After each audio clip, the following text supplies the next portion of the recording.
So hello and welcome to Informaticos. तो अभी दुनिया यूक्रेन वॉर से उभरी भी नहीं थी कि एक दूसरी जंग का आगाज़ हो चुका है और इस बार इस जंग का आगाज़ हुआ है इज़राइल की तरफ से।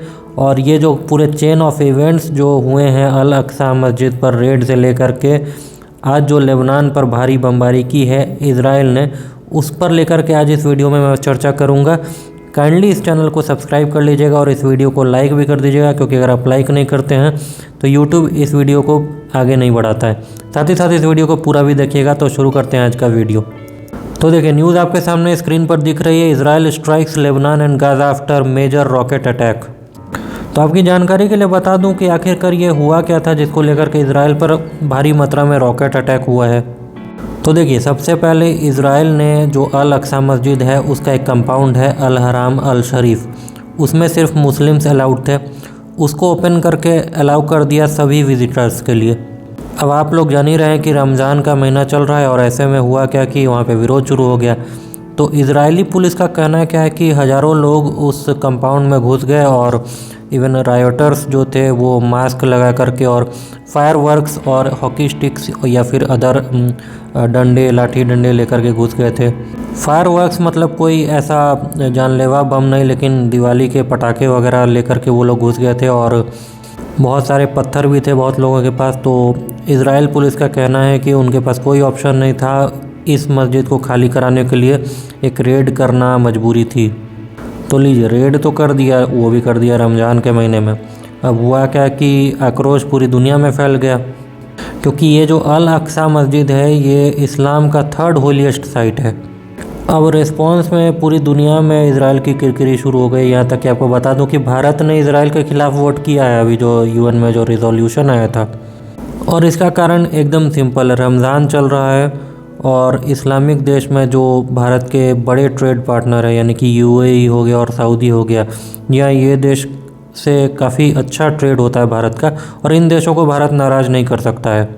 जी हाँ, बिल्कुल। आप लोग बहुत लोग कहते हैं कि इजराइल हमें हथियार देता है वगैरह वगैरह, लेकिन एक्चुअली देखिए रिलेशंस तो हैं, लेकिन डिप्लोमेसी में बहुत सारी चीज़ें देखनी पड़ती है। इजराइल एक काफ़ी छोटी इकोनॉमी है उस स्केल के लिहाज से अगर आप देखें तो, और इजराइल से हमारा कोई ऐसा बड़ा ट्रेड भी नहीं होता है। मतलब देखिए, हम लोग टेक्नोलॉजी और मिलिट्री इक्विपमेंट्स तो इजराइल से ज़रूर खरीदते हैं, लेकिन इजराइल को हम लोग कुछ एक्सपोर्ट नहीं कर रहे हैं। वहीं अगर हम लोग इन मिडिल ईस्ट कंट्रीज़ की बात करें तो हम लोग काफ़ी चीज़ें इन मिडिल ईस्ट कंट्रीज़ को एक्सपोर्ट करते हैं। तो चलिए, ये हुआ भारत का स्टैंड कि भारत ने इसका विरोध किया। और उसके बाद हम लोग बात करते हैं कि हमास ने क्या किया। अब पूरे के पूरे इस्लामिक वर्ल्ड में विरोध चल रहा है, तो हमास कहाँ पीछे रहने वाला था। दाग दिए इजराइल पर हज़ारों रॉकेट्स। अब देखिए, गाज़ा पट्टी पर तो इजराइल ने बमबारी की, लेकिन इस बार कुछ रॉकेट्स लेबनान से भी उड़ करके इजराइल पर गिरे, और इस बार के जो रॉकेट थे वो काफ़ी बड़ी मात्रा में दागे गए थे। तो इजराइल का जो आयरन डोम था उसने कई सारे को मार तो गिराया, लेकिन इजराइल के लिए भी इतना आसान नहीं है, क्योंकि इजराइल उतनी बड़ी इकोनॉमी नहीं है और ये मिसाइलें काफ़ी महंगी आती हैं, और फिर भी कुछ रॉकेट आकर के गिर जाते हैं। तो कुछ मौतें भी हुई हैं इजराइल में, जिसको लेकर के आक्रोश होना बिल्कुल जाहिर सी बात थी। तो उसके बाद इजराइल ने कर दिया अटैक साउदर्न लेबनान में और कई सारे फैसिलिटीज़ पर स्ट्राइक्स किए हैं। इजरायली डिफेंस फोर्सेस ने कहा है कि जो वारप्लेन्स थे उन्होंने टेररिस्ट इंफ्रास्ट्रक्चर को ही डिमोलिश किया है, जो कि हमास का था। अब इजराइल के लिए नए खतरे की आहट हो सकती है हिजबुल्लाह के रूप में।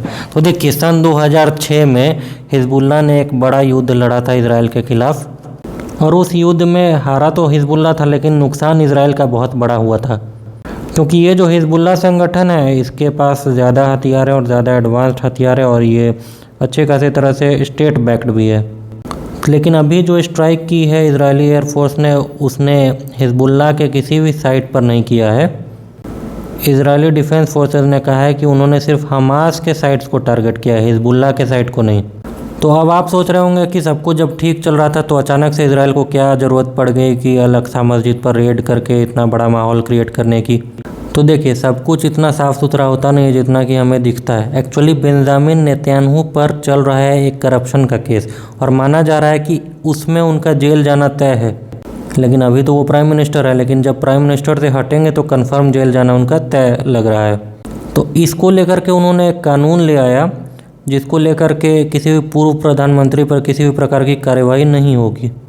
और बस इसी कानून के कारण पूरे के पूरे इजराइल में मचा हुआ था हाहाकार। ज़बरदस्त प्रदर्शन हो रहे थे और ऐसा प्रतीत होता है कि उन प्रदर्शनों से ध्यान भटाने के लिए इजराइल ने अल अक्सा पर एक एक्शन ले लिया, जिसको लेकर के हमास ने रिटेलिएट किया और बस अब युद्ध शुरू हो चुका है। और मैं भी अब पूरा कंट्री यूनाइट होकर के इस युद्ध की तरफ अब देखेगा। खैर ये एक थ्योरी है, जैसा कि माना जाता है कि जब भी इंटरनल प्रोटेस्ट होते हैं तो कोई भी देश के जो लीडर होते हैं वो पब्लिक का ध्यान हटाने के लिए ऐसा कुछ करते हैं। तो इट्स जस्ट अ थ्योरी। आपका क्या कहना है इस संबंध में कमेंट में मुझे ज़रूर बताइएगा। साथ ही साथ इस चैनल को सब्सक्राइब जरूर कर लीजिएगा। मिलते हैं अगली वीडियो में, तब तक के लिए जय हिंद।